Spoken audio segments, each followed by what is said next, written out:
Baiklah, assalamualaikum warahmatullahi wabarakatuh. Kembali bersama channel Ikomang Widya Indra Kusuma. Di sini semua pasti ada. Baiklah, pada video kali ini saya akan memberikan tutorial cara penginstalan Linux menggunakan virtualisasi. Jadi kita menggunakan VirtualBox, tidak menggunakan BIOS. Di sini yang kita gunakan adalah Linux Ubuntu, distro Ubuntu desktop. Ya, yang pertama kita siapkan adalah ISO Ubuntunya dan VirtualBox-nya. Di sini kita perlu mengetikkan di Google dengan kata kunci download VirtualBox. Nah, di sini perlu kalian ketahui bahwasanya saya lebih nyaman menggunakan VirtualBox 6.1 dibandingkan dengan menggunakan versi lainnya, itu karena mungkin kenyamanan pribadi masing-masing. Kita bisa menggunakan versi yang bebas selagi Ubuntunya optimal dengan VirtualBox yang kita gunakan. Kemudian kita klik yang paling atas. Nah, di sini kan saya menggunakan versi 6.1 sekian. Nah, pemilihannya kita tergantung pada platform yang kita gunakan. Di sini saya menggunakan Windows, jadi saya menggunakan klik Windows Host. Ya, karena saya telah mendownloadnya, jadi saya tidak perlu download lagi. Jadi kita skip untuk ini. Kemudian kita perlu masuk lagi ke Google atau search engine-nya. Kita ketikkan kata kunci download Ubuntu Linux ISO seperti ini. Kemudian kita klik yang paling atas. Nah, di tampilan awalnya seperti ini. Jadi kita hanya perlu mengarah ke download ini, navigasi ini. Kemudian kita get Ubuntu desktop. Kemudian kita scroll ke bawah, ini ada namanya Ubuntu 22.04.3 LTS. Inilah versi terbaru Ubuntu yang ada. Kita untuk mendownloadnya hanya perlu menekan button hijau ini dan akan otomatis terdownload seperti itu. Ya, karena saya sudah mendownloadnya, jadi saya skip lagi. Oke, mungkin langsung masuk ke cara instalasinya. Kita perlu membuka di mana kita meletakkan folder yang sudah kita download tadi. Nah, kalau saya meletakkannya ada di di folder ini. Kemudian kita install VirtualBox-nya terlebih dahulu. Perlu diingat yang memiliki antivirus yang lumayan agresif seperti saya tidak mau endorse atau apa, seperti Avira, Aves, itu kan lumayan rumit. Jadi kita off-kan dulu karena itu lumayan dapat merusak proses instalasinya karena mengira bahwasannya itu virus. Jadi kita offin dulu antivirusnya. Nah, berhubung punya saya sudah off, jadi kita langsung aja install. Kita klik next. Di sini kita bebas, kita klik next. Kita klik bebas, maksudnya kita bisa meletakkannya di mana, itu bebas. Kalau saya sih defaultnya di C aja, tidak apa-apa. Kita next, kita yes, dan install.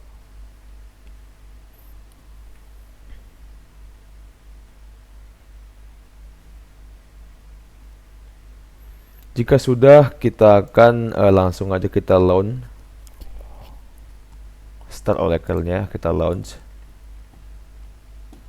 Nah, inilah tampilan dari Oracle VM VirtualBox dari versi 6.1. Nah, sekarang kita akan menginstal Linux-nya, Ubuntu Linux desktop-nya di VirtualBox ini.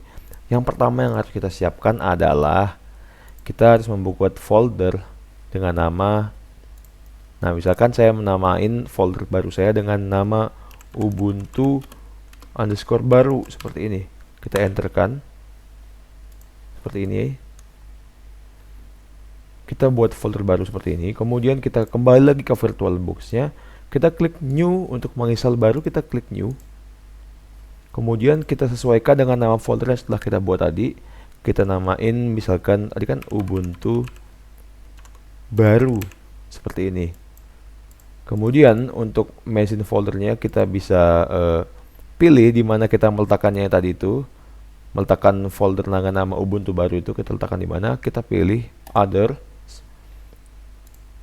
Kita klik di mana, cari tempat kita naruh folder namanya Ubuntu baru itu.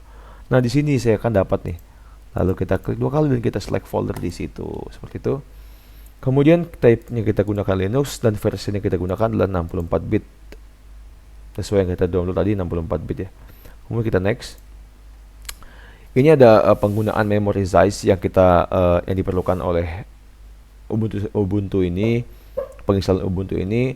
Kalau dari saya sendiri pribadi, saya menggunakan penggunaan RAM sebesar 2048 MB atau setara dengan 2 GB seperti itu katanya. Kita next. Nah, di sini kita menggunakan create a virtual hard disk now. Kita menggunakan VHD atau virtual hard disk. Next, kita klik dynamical allocated, kita next. Di sini saya sarankan untuk memberikan alokasi size-nya itu dengan size yang lumayan mumpuni, seperti misalkan saya di sini menggunakan 20,13 GB. Menurut saya itu sudah lebih dari cukup. Kemudian saya klik create. Maka ada tampil Ubuntu baru seperti ini. Kemudian untuk bagaimana cara menginstalnya, kita hanya butuh klik 2 kali dari Ubuntu baru ini. Maka dia otomatis dimintai di mana ISO-nya seperti itu, di mana ISO Ubuntu yang telah kita download itu. Untuk itu kita perlu mencarinya dengan cara klik ini, address ini. Kemudian kita klik add. Kemudian kita pilih folder ISO yang sudah kita download tadi. Saya sudah mendownloadnya Ubuntu Desktop AMD 64 ini. Kita klik 2 kali dan kita choose dan kita start. Nah, di sini biasanya ada tampilan seperti ini atau GNU group versionnya seperti ini. Kita pilih try or install Ubuntu.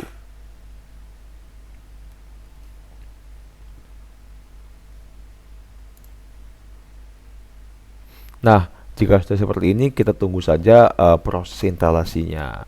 Ya, setelah terinstall tadi, kita akan masuk ke halaman seperti ini. Kemudian kita klik English, kita klik install Ubuntu. Nah, di sini kita menggunakan ada perintah choose your keyboard layout. Di sini saya tidak mau aneh-aneh, kita menggunakan English US saja. Karena saya tidak mudeng kalau kita memakai Estonian, Esperanto atau Forreso. Dan saya baru tahu kalau ada nama negara Esperanto. Oke, lupakan. Kita menggunakan US keyboard layout. Kita klik continue. Nah, di sini yang perlu diperhatikan, kita akan menggunakan Linux Ubuntu ini untuk kepentingan yang lumayan krusial, lumayan lama kita memakainya. Jadi saran saya itu kita what app would you like to install to start this with? Kita menggunakan normal installation karena itu lebih optimal. Kemudian other optionnya, kalau saya update itu saya kurang dengan setuju tentang automatical update atau update when installing itu saya kurang setuju. Tapi saya mencentang atau menceklis install third party software for graphic and Wi-Fi hardware. Menurut saya penting untuk optimalisasi dari Ubuntu ini. Kemudian kita klik continue. Nah, kemudian di sini ada installation type. Di sini tidak perlu bingung-bingung ataupun tidak perlu menghiraukan kata-kata warning ini. Kita klik erase disk and install Ubuntu. Mengapa saya mengklik erase disk dan install Ubuntu ini walaupun ada keterangan warning this will delete all your program, document, photos, music and any folder files. Ini kan balik lagi kita menggunakan virtual hard disk, artinya itu tidak nyata, tidak berpengaruh kepada desktop yang kita atau tidak berpengaruh pada file-file yang ada di Windows di luar VirtualBox ini. Seperti halnya tadi kan kita membuat virtual hard disk. Jadi saya tadi membuat virtual hard disk sebesar 20 GB. Jadi yang dihitung oleh VirtualBox ini adalah 20 GB itu. Seperti itu. Jadi pada intinya tidak akan berpengaruh kepada file-file kita yang ada di laptop ini, tidak ada. Jadi kita perlu mengetikkan erase disk dan install Ubuntu aja. Kita klik install now. Ya, continue.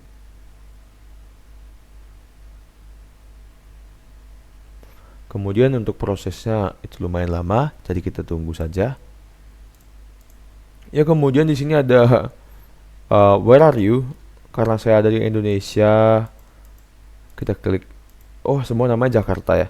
Jadi kita klik sini. Sini pas Lampung. Kemudian kita klik continue. Nah, di sini kita perlu menggunakan your name. Kita bisa misalkan kita menggunakan nama Kiko dengan Kiko. Di sini komputer namanya adalah Kiko. Enak tahu. Nah, seperti ini misalkan. Kemudian username-nya kita pilih misalkan Margono seperti ini. Ya, kemudian choose password-nya kita confirm your password. Ya. Di sini saya lebih enak menggunakan login automatical supaya pas login tidak perlu mengklikkan password lagi. Kemudian kita cek di sini dan kita continue. Mungkin kita tidak perlu ini. Kemudian kita klik continue. Ya, di sini Ubuntu sedang melakukan instalasi. Jadi kita tunggu saja sampai prosesnya berhasil. Ya, kemudian seperti inilah tampilan dari VirtualBox yang sudah selesai diinstal. Ya, kurang lebihnya seperti ini. Saya kira wassalamualaikum warahmatullahi wabarakatuh.